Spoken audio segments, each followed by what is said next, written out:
Welcome to High Truths on Drugs and Addiction, where national experts bring you facts and answers. I'm your host, Dr. Onit Lev, an emergency and addiction doctor who has served at the White House and still practices on the front lines. Right here on High Truths, you will learn from experts from around the globe and around all aspects of drugs and addiction. To grow this community of information and action, I hope you give us a 5-star review. Come visit me on hightruths.com to learn more about the show or download a free prescription for naloxone. Carrying naloxone for drugs is like carrying an EpiPen for allergies. Today's episode is sponsored by Physicians for Healthy Communities, a physician-led organization that educates on the science of prevention to improve public health. Visit their website to learn how they prevent substance misuse while supporting individuals, families, and communities. Go to physiciansforhealthycommunities.org.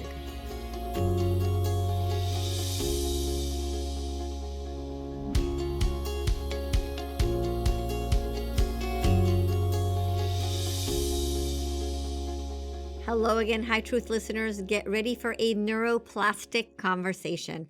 I'm your host, Dr. Onit Lev. Neuroplastic, as in the ability of the brain and nervous system to change structure and function. It's generally known that the brain continues to grow until the mid-20s. The political age of being an adult is 21, but the scientific brain age is 25 or 27. The brain grows in different ways: myelination and synaptic pruning. Myelination is the coating on the neurons, the cells of the brain. Like electric wires, when having coating on those wires, information passes much faster. The electricity flows much faster with coating. And similarly, when neurons have myelin, the coating for the neurons, electric wires of the brain, the information goes much faster. And the last part of the brain to get myelin is the frontal lobe, the executive decision-making part of the brain. The second way the brain grows is through synaptic pruning. During adolescence, the final growth spurt of the brain has important decisions to make. The brain decides which neuronal pathways it will keep and which to prune or cut away. If you use your brain for art, music, sports, and language, then those pathways will get stronger. If you use your brain for drugs or even talking unkindly to yourself, then those pathways get stronger. The brain has neuroplasticity. It can change based on what is exposed to, especially as the brain is growing. To learn more about neuroplasticity, I reached out to Dr. Kristen Gilliland. Dr. Kristen Gilliland delivered a TEDx presentation titled Rewiring Revolution: Neuroplasticity's Impact on Wellbeing. She then developed an award-winning educational documentary titled Speaking Through Me, focused on the growing brain and effect of stress, marijuana, and fentanyl. Dr. Gilliland has a Ph.D. in organic chemistry and taught classes on chemistry of drugs and poisoning. Her son Anders developed cannabis-induced psychosis and later died of a drug overdose. She turned pain into purpose by educating others on the brain. To learn more about Dr. Kristen Gilliland, check out the High Truth show notes. Dr. Kristen Gilliland, welcome to High Truths. Yeah, thank you for having me. No, I'm excited. I saw you present at the National RX Summit and then at the Western State Summit. And I said, I have to meet this lady in person of all the wonderful things that you're doing. Well, I think it's right back at you. So yeah, and you're there are many parents who've taken their pain, turned it into purpose, but you have the added benefit of being an organic chemist and professor of chemistry. So tell us about your career and how chemistry and turned into research on schizophrenia and what you do. yeah, I'd love to. I was an associate professor at Cal Poly San Luis Obispo in California. And there I taught organic chemistry, but I also, one of my passions was neurochemistry. And even when I was an undergraduate in biochemistry, and I took all those courses that I could that had to do with anything neuro, because I just was fascinated by them. And so I decided to couple organic chemistry with I would say, neurochemistry in the way of teaching people the biosynthesis of neurotransmitters and how they're broken down and using that. And so I started this course that grew, and it was wonderful. And also coupled with a course in the chemistry of drugs and poisons, because I was again very fascinated with the how the mechanism of actions of substances on the brain. And those courses kind of led me into wanting to do some research and into neurochemistry or neuroscience. And the other thing that led me there was my son had developed schizophrenia, which firmly believed that it was cannabis-induced schizophrenia. And so I came to the Warren Center here at Vanderbilt University. So it's the Warren Center for Neuroscience Drug Discovery to research new pharmaceutical treatments for schizophrenia because my son was not compliant with his medication because he didn't like the way it made him feel.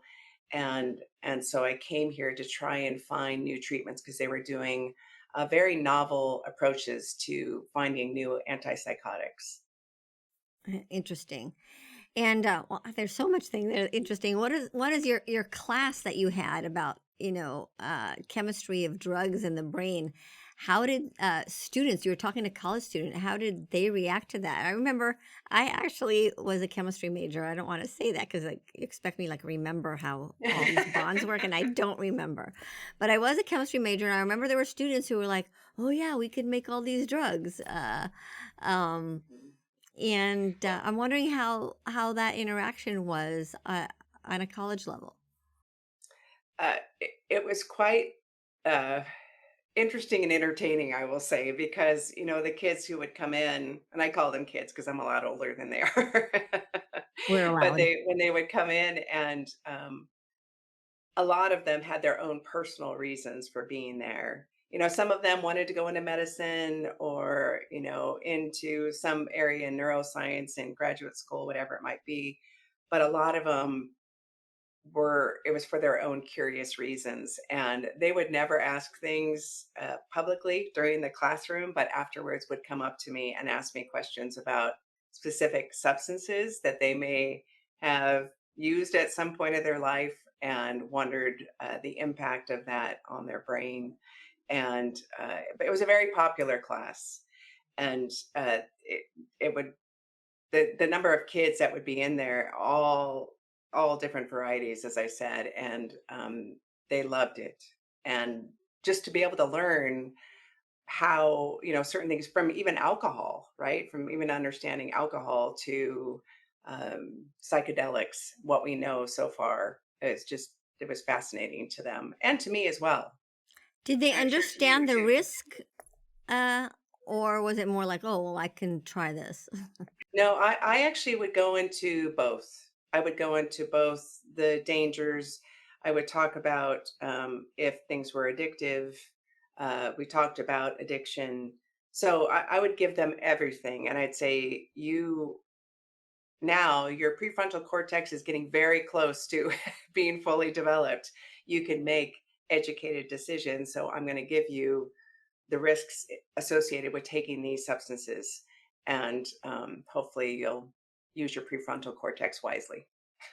Nice. Use your Yes. prefrontal cortex wisely. I like that. That's a good little motto.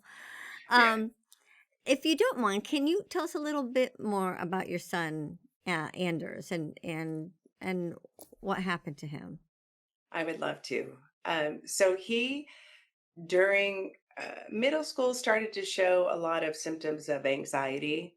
He actually is a twin, and his twin was the complete opposite of him. His twin was very uh, popular as far as going out and could easily meet new people and talk with people. Anders was very much more introverted. Yeah, so I say his twin was extroverted, right? And he was very introverted, and it led to some difficulties with him making friends. And as he moved into high school, he met a group of people who were started experimenting with marijuana or weed. So they started experimenting, and we started to notice that when he would come home, there was a certain smell, that you could tell. And so trying to talk to him about that and saying, this is not good. And the one Was thing I will was say this, at that is this when marijuana was legal? Is it in California? this was when it was medicinal. So it actually for medicinal purposes, that was 1996 is I think is when it became legalized for medicinal purposes. Right. Recreation was 2016, I believe. So this is when it was still used for medicinal purposes. However, all the kids knew how to get it. They all knew ways to get it. Did he call And it his medicine?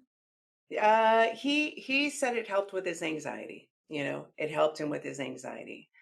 Um, but we started to notice that he began to use more. And by the time he actually had graduated from high school, shortly after that, he began to hear voices and he began to uh, talk to people who weren't there and started developing this pattern of he would be up for days and then he would just come into this very dark place and he a lot of hostility towards himself. And we took him to see a psychiatrist, and at that time, because he was under the age of 18, we could go with him and talk to the psychiatrist, and he had diagnosed him with schizoaffective disorder. And I'm wondering if that's the right diagnosis because in order I see a lot of psychiatrists do this, but if you look at the DSM-5 criteria to mhm, call someone with schizophrenia, you have to exclude drugs. yeah. Otherwise, he has cannabis-induced psychosis, and that difference in the diagnosis is important because if you catch it early and you stop using marijuana, then it could potentially be reversible instead of labeling someone of schizophrenia and then that's a lifetime sentence. I absolutely agree with you there, and I think it was, and we brought him to one psychiatrist at the time, um, and he was put on antipsychotics, and he, like I said, for him, he was a very creative person and musical, created a lot of music. And we know that with schizophrenia, there are three, the symptom clusters is the positive symptoms, the hallucinations, delusions, and the negative symptoms, kind of the anhedonia and, apathy and cognitive, just disorganized thoughts, all those types of things. He definitely had all of those symptoms. And when he took the antipsychotics, he he still felt just flat. You know what I mean? Like he those other symptoms, the negative symptoms and the cognitive symptoms, he didn't like, and he didn't want to make music anymore. He didn't want to do his art anymore, Oh, and he isolated himself. And he went off his medication. And what happened is that the way he dealt with it was getting into other substances as trying to deal with everything that was going on. And he began to use just Xanax, codeine cough syrup, he would find, and then started getting into cocaine and heroin. So I came in 2018 to the Warren Center here to research new treatments for schizophrenia because I couldn't reach him no matter what I tried, whether it was for the schizophrenia or whether it was for addiction because he started to become addicted. And the number of times of talking to him, trying to get him to go to rehab, he was having, nothing to do with it. And the only thing I knew how to do as a mother was to put my science to work and try to come up with new treatments, find new pharmaceutical treatments. And that's what here is what we do is try at the Warren Center, we try and find new treatments for schizophrenia that really deal with the cognitive and the negative aspects to help keep people on their medicines. now Uh, Warren Center, that's in Vanderbilt. yes, it's part of Did Vanderbilt Medical School. did Yes. you leave California then? Well, I went on sabbatical. So I went here on sabbatical and, planning to return. And it- within 6 months after I was here, my son died from an accidental overdose. And I was at work, and the police came to my work to tell me that he had died. So there's a lot of, there's a lot there, and I always get emotional. But Yeah. In fact, I have his socks on that he wore when he died today because Oh, I feel they're my superpowers, and they're unmatching, and they have holes in them, and they're. oh, oh. But it always gives me that superpower of, he's with me, Did was and he was he poisoned? Did he take like a it Xanax or wasn't something? Or fentanyl. It was actually, well, I shouldn't say that. That he was doing a lot of cocaine and heroin, and I was able to see that from his phone when we got his phone and looking what he was getting from dealers. Uh, but he actually died from methamphetamine. So I think what happened is that which he never asked, like looking through his phone, there was never him wanting to get methamphetamine. But I believe that's actually was the cause of death. Was they said it was polysubstance, accidental, but it probably was the methamphetamine that he may have thought was cocaine yeah. when he took it. And obviously, when that happened, it took a long time to get back on my feet. And he has a twin brother who's definitely, it's been really hard on him, really, really hard on him. And I have came here, and I just I couldn't go back then because what I was working on first just with schizophrenia, I I could go back and educate, but I was like, I need to be here now. And it was difficult. It was difficult to go back to where he was. And so I stayed at Vanderbilt, and they gave me a position here. And I still worked on in the lab finding, coming up with new pharmaceutical potential compounds for schizophrenia. But then the executive director of the center asked me, because he knew I was an educator, and said, how would you feel about becoming the director of outreach and advocacy here? And he said, telling, if you feel strong enough, telling your son's story and educating. And I just said, yes, it's exactly what I want to That's meant do. for you. Yes. And, just with everything, my educational background, and just, I love teaching. I absolutely love teaching. And now I get to inspire youth. I get to inspire youth and tell them about the dangers of cannabis, which to me, I just spoke at the Smart Approaches to Marijuana conference that they had. I just And missed you. oh, yeah, were you at CADCA or were you I at was the? there. I was at CADCA, and I Okay, my talk is about the death diaries, and but I include more marijuana talk. But yes, yeah, yeah. Oh, well, I'm bummer. I was just bummed that I missed you. So yeah, I go and I speak to kids, and it's about it's really teaching them about their brain and development, and how critical the time is, and the impact of both stress and substance use on that development, just because of the increased plasticity they have. Um, but particularly in the sense of marijuana, teaching them about the endocannabinoid system, and why it is. And I think that's one thing that I have learned from going out and talking to kids, which I've been doing now, is that it seems like it's an advanced level to speak to these kids, but they love it. They actually, it's what I hear the most from the counselors or teachers from the feedback is that they say, I love the fact that she did not talk down to us. And she, assumes that we can get this. And of course I make it, palatable, but it is, that's one of my areas that I love to do, is to try and take those subjects and make them, uh, you know, understandable to, whether I'm talking to fifth graders or 12th graders or adults. yeah, And it's something that I truly enjoy and get. I feel like I'm honoring my son in that. you are, you are. Let's talk a little bit more about marijuana, cannabis-induced psychosis. Mhm. In your own family, does addiction run in the family? Does schizophrenia run in the family? Um, because if Yeah, not, we could, say that your son had cannabis-induced psychosis that then converted mhm, to schizophrenia with continued use. right.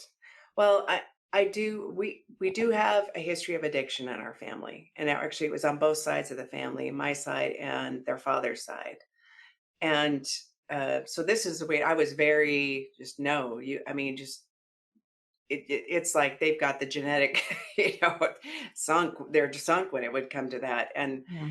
And but as far as schizophrenia, I don't know of anybody in the family. There's nobody on either side of the family Yeah.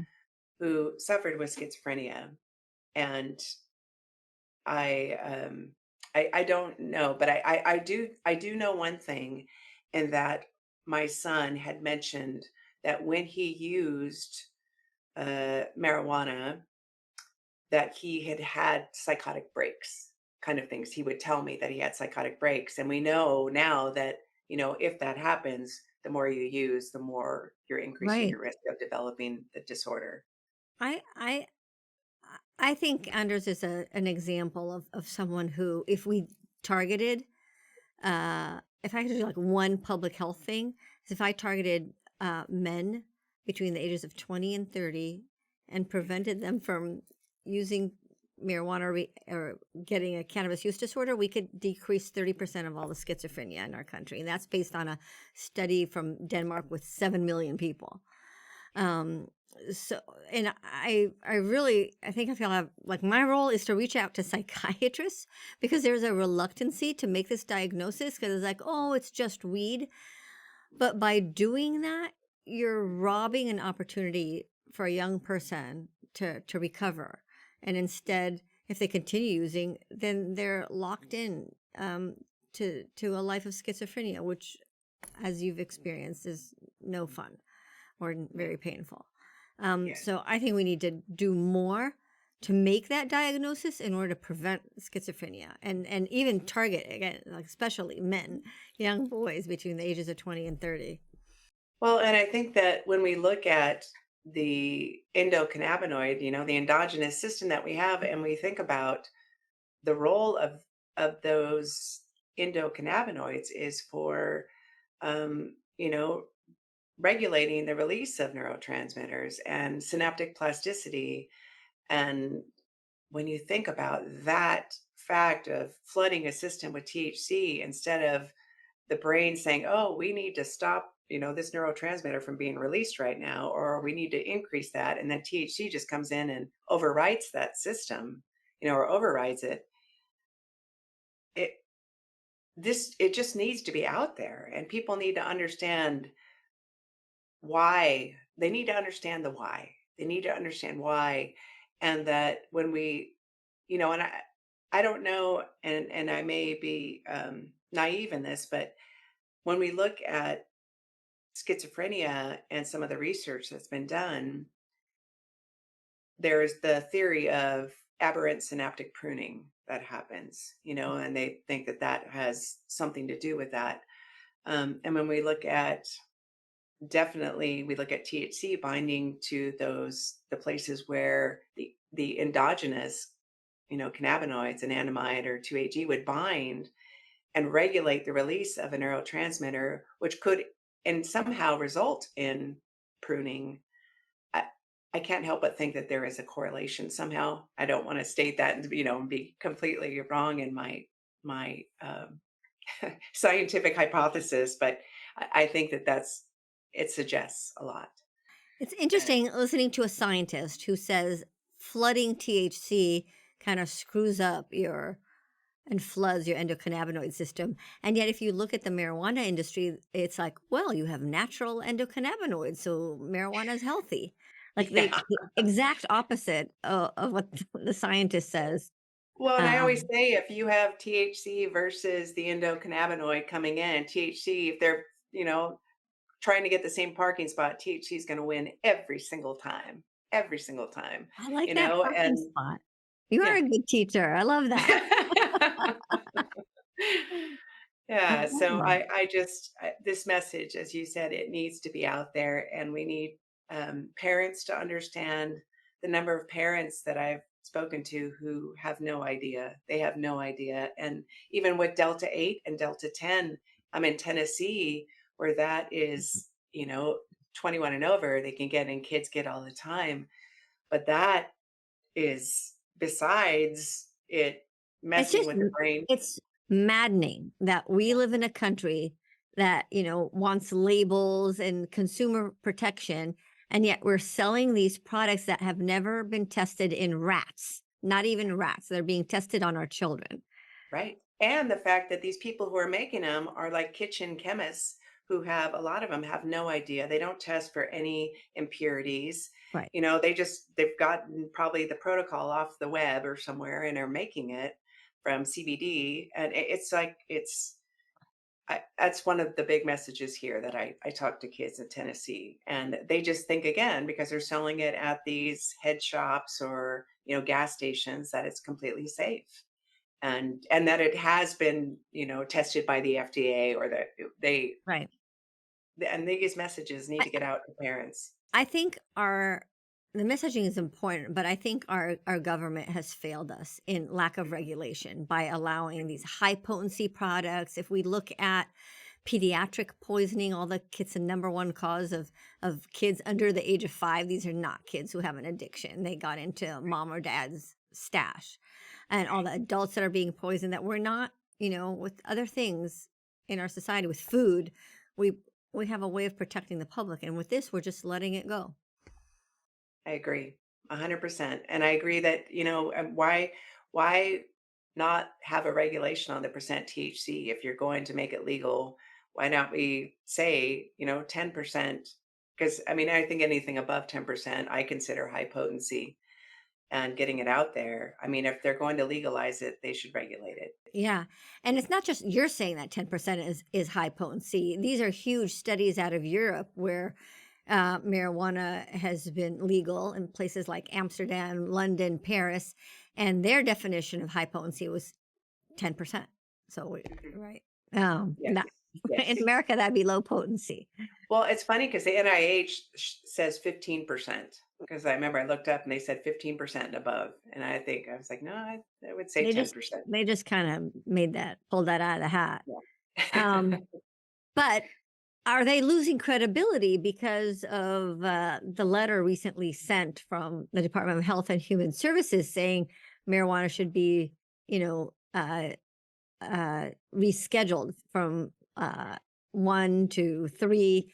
without at all Yes. considering that the product today is not at all the marijuana of the 1970s and completely disregarding the high potency and the waxes and the dabs that are out there. Right. I totally agree that, in that sense, it's honestly infuriating to me that they would even consider that, and that's where it's headed. I mean, I believe that's where it's headed. And yes, we're sending the wrong message to everyone, to Yeah. everybody. But it's more than the wrong message. I think it degrades our profession as scientists, Hmm. right? And as physicians, like you're calling something a medicine. For me as a doctor, like, wait, I have to go through all these hoops to be able to prescribe an antibiotic Hmm. or an aspirin, and yet you're calling everything else a medicine. I,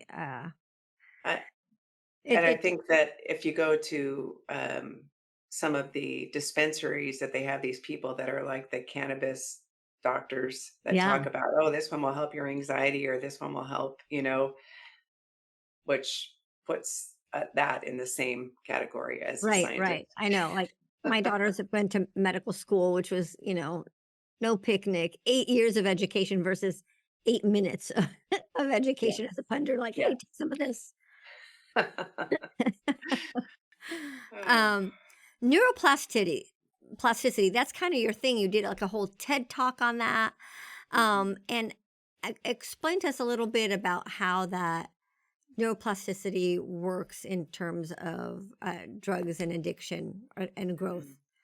Mm. Well, when we look at, just especially the adolescent brain, I'm going to take for example, neuroplasticity is really the ability to rewire the communication in our brain, and to rewire, through connections. And basically, if we have nerve cells or neurons that talk to each other and communicate and say, yes, the one neuron that's sending a signal to the next one and says, okay, send this message, keep it going, like telephone, keep that going. Versus it might say, okay, we need to stop this signal, so we're going to stop it, and then they'll have no communication. Well, neuroplasticity is really just increasing the communication, and it's through surface area of the neurons. Basically, is what it is. We're kind of increasing connections between them, and the more that they talk to each other, it's just like if you think about having your best friend. You start with someone, and especially I always say with kids, you start in school, you meet a new person, and then you're like, oh, I really like this person, so you just keep communicating and communicating and communicating, and your communication just gets stronger and stronger, whatever it might be. You're talking to each other, texting each other, hanging out together all the time. The same is true with your neurons. I mean, the more that they are interacting or communicating with each other, you are forming those connections. And when we look at the plasticity of the brain, especially in the reward circuitry, so when we look at which a lot of people know, dopamine kind of are linked with motivation and pursuit and reward. If we look at the dopamine system, and during adolescence, we have this increased plasticity. So the brain is very, very plastic. And this is the time period in their life that they truly have the superpower to make healthy brain connections, to make them, and to also make unhealthy brain connections. When they have this increased plasticity in their brain, when we're looking at the reward circuitry, which is the dopamine reward system, that means that they also have that increased plasticity to more easily become addicted to things, right? Because if they're constantly using something, those neurons in that reward circuitry are talking to each other, keep that and strengthen that communication, then they are increasing the risk of becoming addicted to something. And you can't become addicted to something that you've never tried before. I mean, if you really think about it. And so trying to teach kids about prevention and how that increased plasticity that they have can make them more prone to addiction, and really just trying to give them that information so that they can make educated decisions, and to teach them when they do make those educated decisions, which is hard during their age, because that emotion, it's part of the emotional center in their brain, is where that reward center is. And it's heightened, right? It's heightened during that time period, and their prefrontal cortex is not fully online. So the prefrontal cortex is going to be like, okay, when you think about a risk, they're getting more bang for their buck during that time period, and Mhm. that prefrontal cortex actually has to try and say, oh, wait, let me think logically here for a second. But when it's not fully online, it's more difficult to deal with those scenarios, peer pressure, things like that, because risk taking is real. It's real, during adolescence, and finding ways to talk to kids about this, to teach them that there's a biological reason for them wanting to take those risks. I mean, it's trying to leave the nest and trying to spread their wings and do those things. But mainly coming down and teaching them that, yes, you have this neuroplasticity, which or enhanced neuroplasticity during this time period, which will slow down a lot after you turn 25. So now's the time to make those connections, have those neurons talk to each other to form healthy connections, and just know that the choices you make can influence how your brain wires. And that's where we say neurons that fire together wire together. That's the classic the classic saying. So really just trying to Wait, say teach them say that about one more that. time. The neurons that fire Fire together, wire they together. wire together. And Yes. that means that if That what you're Yeah, so what you're doing is you are enhancing that communication. And that also says a lot about synaptic pruning, because during this time period in their, during adolescence, the brain is trying to, you know, make it or I should say that the brain is becoming more efficient for them. And so connections or communication that is not used, things that they may have done when they were a kid and they're not doing anymore, the brain says, "Oh, we're not using that. We don't need that, connection. Let's get rid of it. So let's snip it." Right. Well, if kids are using a lot and they have the plasticity that's reinforcing that communication, the brain's going to say, "Well, we don't want to get rid of that because it's being used a lot." You know, Thinking about it in that sense too. Just a very oversimplified, right? Very, very oversimplified. But trying to have to empower kids with the knowledge of understanding that, and that they truly, it's everything's a choice. Everything is a choice, and those choices, when they keep making that same choice over and over and over, even how they speak to themselves, how they're treating themselves, how they're speaking to themselves, Yes. those that wiring is stronger, and we call it long-term potentiation is really what it's called. But thinking about that they're actually increasing that communication, which is strengthening those neurons, strengthening the communication between them, which is basically like, taking an overpass instead of going like the long way on a highway. All of a sudden, if there's a shortcut over the overpass, it's gonna like, phew, and they just keep taking that over and over, and that's the brain will get just stuck in that overpass loop. I like that. I also I have presentations and I talk about synaptic pruning and myelination and explain that that's how the brain grows. And my analogy is just like use it or lose it. If you're going to use it to learn, math or art or music, those roads in your brain are going to be stronger, bigger freeways. And if you're not, then that gets, just like you said, snipped away, cut away. Yeah, Uh, and that's exactly, and in fact, in the documentary, that's what we say, use it or lose it, because it is true. And yeah. and can you imagine if we were taught that during, being that age of being from 10, 10 on, if you were taught real time about what was happening in your brain, and you think, why don't we do that? Why? We need to do that, and I love how you add not just drugs, but also how you talk to yourself, like, "I'm Mhm. stupid," like, Yes, right? "I'm not good," you know what I mean? Because then that, like you explained, then that becomes prominent right. in your brain. Yeah, it becomes your internal dialogue, right? That you keep telling yourself over and over. And I think that that's something that excuse me, all of us have to pay attention to. I Right? think we all do. I mean, Yeah. and I always say it's that time when you do something that you go, when you do something, or we say stupid, and then how you speak to yourself after that, like, I can't believe I did that. Oh my gosh, I'm I'm so, such an idiot, right? yeah. I And say it's that kind of like, or very just well. rephrasing things, like teaching kids when they're say, I'm anxious or I'm stressed.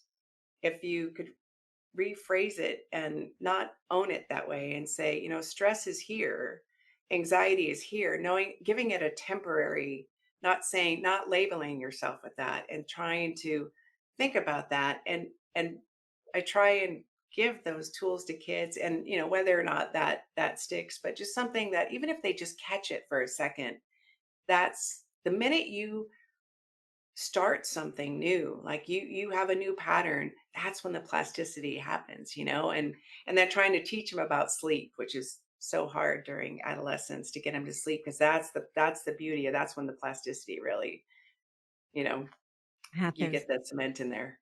I think that type of education, how the brain works and mindfulness and making right choices belongs in elementary school Mhm, everywhere.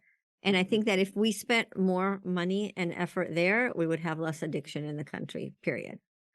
I agree wholeheartedly, and it's something that, um, one of the things that is hard for me, there are institutional review boards. Like when you want to go and get this program into a metro school, you know, system, Yeah, that a lot of times the institutional review boards that say, yes, you can go ahead and do this. Because if you want to collect evidence based practice to show that, this yes, work this is working, you have to go through the review board first and all that. And a lot of times they will say, you cannot put this into the curriculum because it's not talked about yet. And it's like, well, this is why we want to get it into the curriculum, right? And Right. it just is backwards to me that we can't do that. So it's trying to find out how do we change that? Right. How And do we change I did a couple podcasts with blueprints. That's one of the ways of certifying programs, and the scrutiny that they have to go through to that? get approval of, double blind placebo control trials that this education works long term. And yet still there's like 100 programs that have this, blue ribbon certificate. I may get the name of it wrong.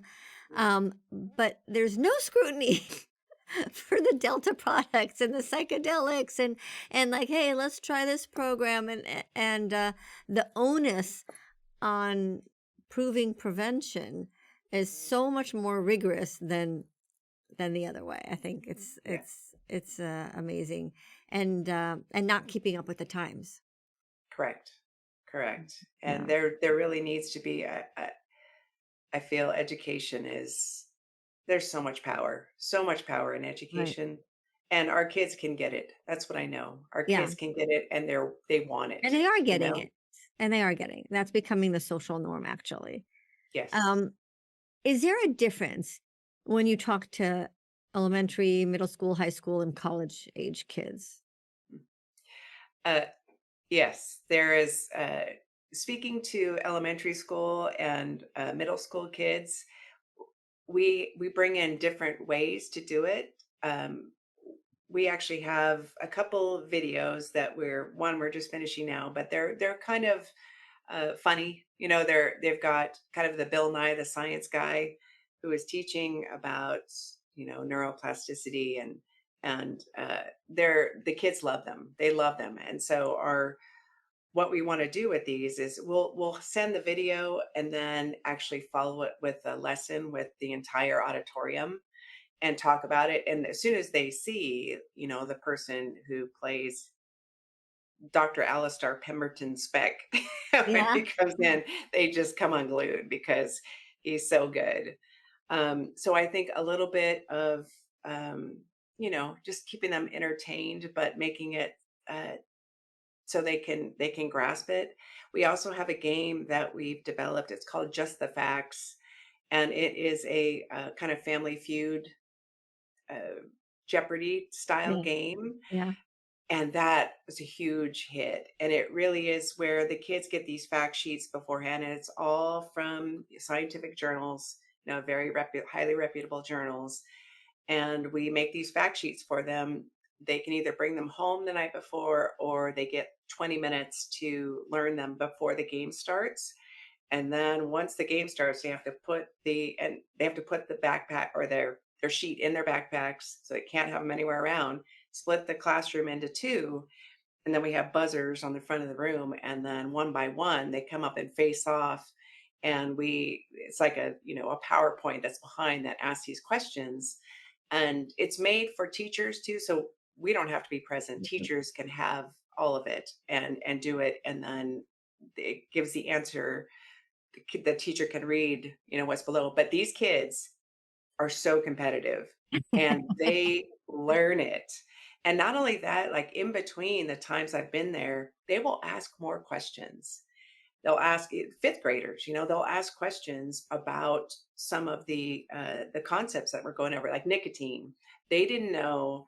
They thought that nicotine was just in cigarettes. They didn't know it was in vape pens. They didn't know, like asking these things, and it was great. It was great. So we're trying to develop one for because we did it for middle school and for high school, and so now we want to do one that's for elementary school for kids because it's the one way is just to make it fun yeah. and but they learn it, and the teachers and the counselors and their parents. I know some of the parents that were at the school, they actually reached out and said, my child was telling me all this stuff at dinner that I didn't even know. That's Which awesome.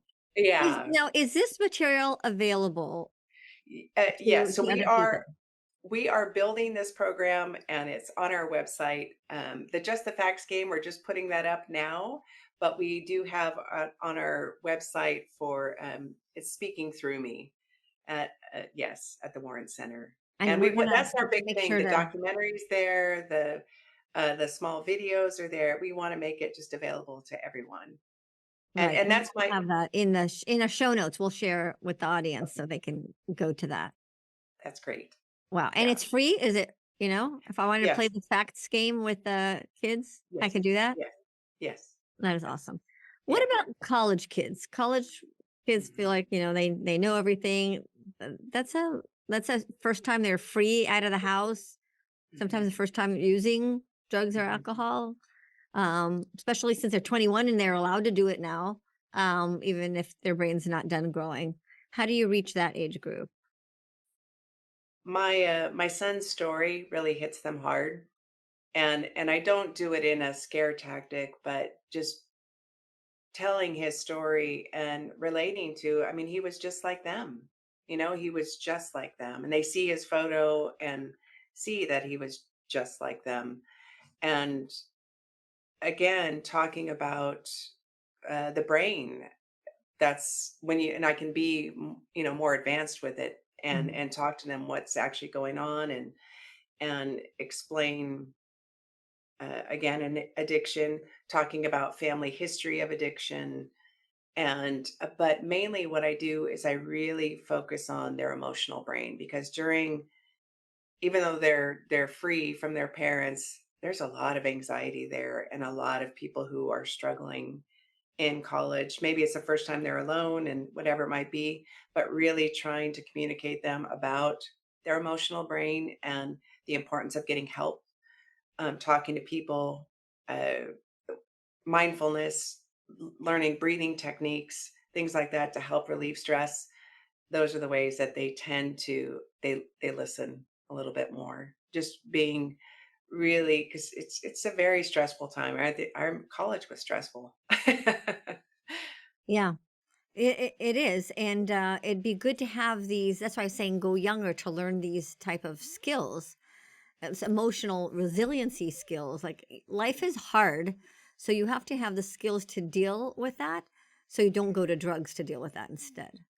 That's exactly right. And I try to tell them that, we always think of life as being kind of, there's good and there's bad, we're happy, we're sad, whatever it is. But to try and look at it as, those hard times, it's really, we're uncomfortable. It's being uncomfortable, and versus the good times, we're comfortable. And it's like I tell them the win of everything is learning how you get from the uncomfortable to the comfortable. Because when you get that, you learn that, you have grown. You've grown. You've learned Wow. something how to get through that, from going from uncomfortable to comfortable. And that's what life is. It's just that, you know, I, all the way I think through. we need that in every school at a young Right. age, and with even little reminders, like as part of PE, physical and Exactly. mental education, right? We just need Ex- that. yeah, Yeah. So, absolutely. talking about your documentary, Speaking Through Me, Hmm. there's so much in there. You have the cartoons about the brain and neuroplasticity. You talk about mindfulness and compassion. And maybe we could share with the audience a little clip because you present people who've suffered and how they've changed. And Lainey used heroin at age 15 and 28, and maybe we could show the audience that little snippet of her of explaining in a really beautiful way, how she became addicted and what that felt like.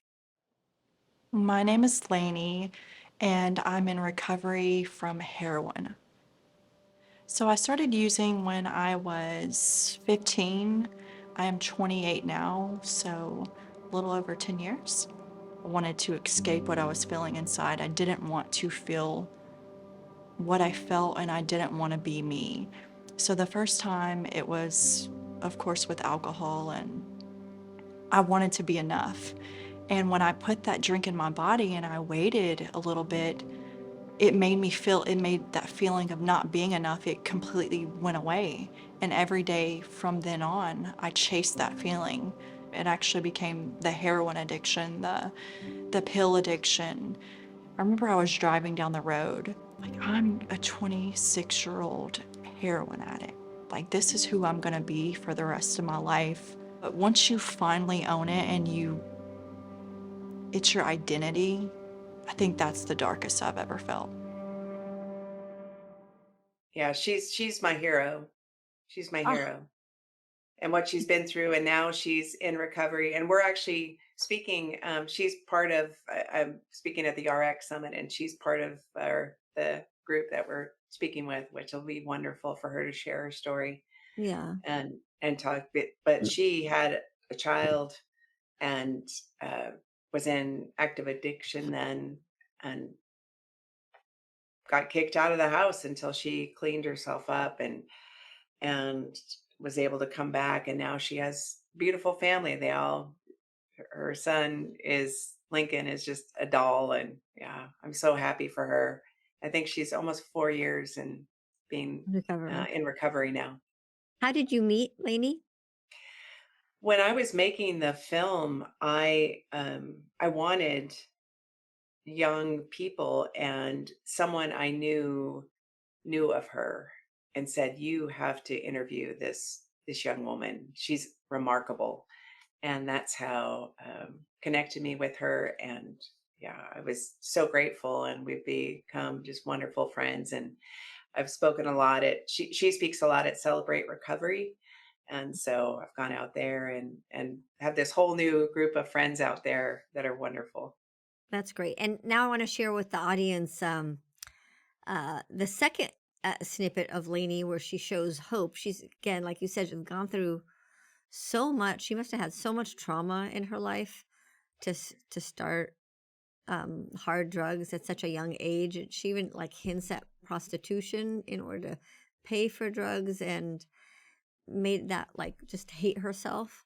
And I just want to see the reverse. I want to share with the audience what she's like today. I didn't start it knowing I would be selling my body for the next hit, leaving my child with me while I'm getting high. Nobody thinks about that. So it takes a village around us to raise us up, to show us like love and grace and mercy. And I think that's the important thing. Like, if you're struggling, talk about it. I love who I am today. There is a way out of it. You don't have to hit your bottom. You can stop digging today. It's okay to not be okay, but you need to reach out for help to feel better. I promise you that whatever you're dealing with right now, there are people who can help you. Your life matters. Your life matters to your family, to your friends and loved ones. Trust me here. There are so many people who would be devastated not to be able to physically talk to you or hug you ever again. You deserve to love yourself. You deserve to be loved by others. You deserve to be happy, and you deserve to live a long and full life.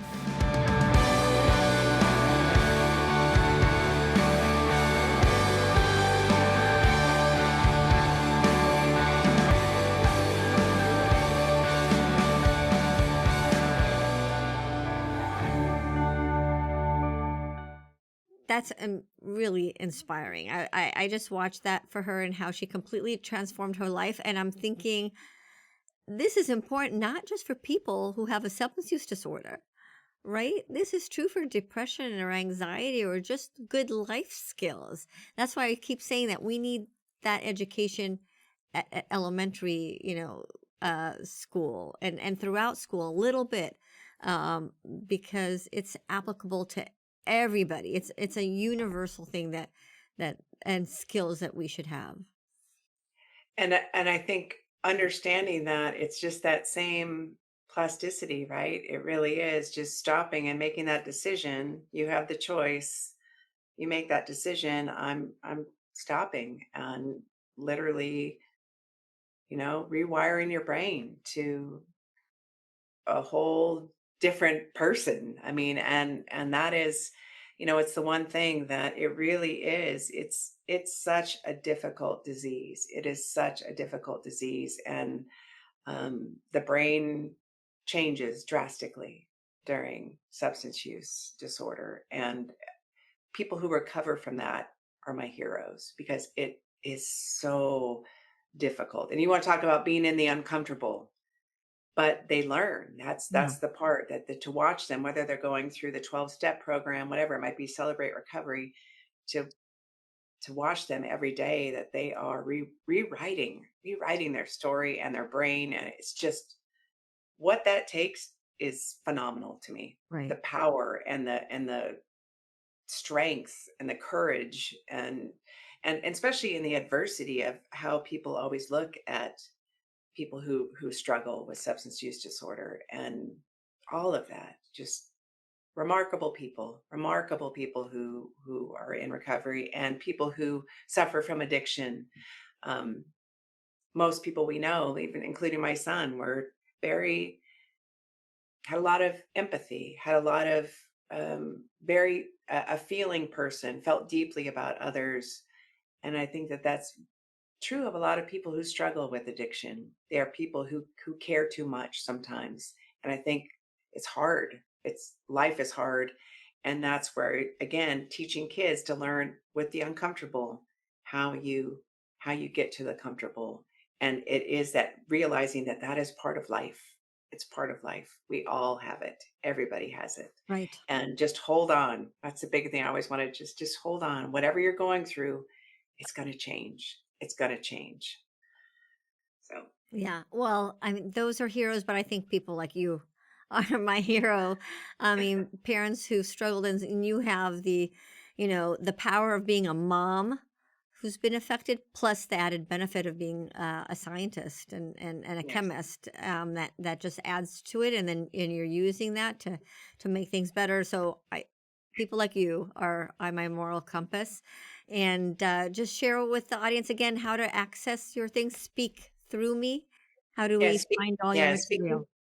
speaking through me, and if you can go through the website, it's actually speaking through me, squarespace.com. I'll have to put the link on there too, because it's kind of a long, but they can access it. Has all the information regarding the program through Vanderbilt and the Warren Center, and the documentary. It has resources for people who may be struggling with whatever, from addiction, mental health issues, or anorexia, bulimia, anything like that, that is, they need help with. So I am, I'm just so grateful. I'm so grateful that you were able to have me here and to hear. I'm just thankful for what you do, and Oh, just, yeah, very, yeah. very grateful.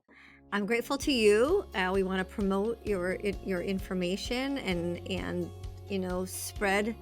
Again, I think it should be in every single school in America. This is part of the curriculum. And the memory of Anders is a blessing through you and what you do, and the socks you're wearing.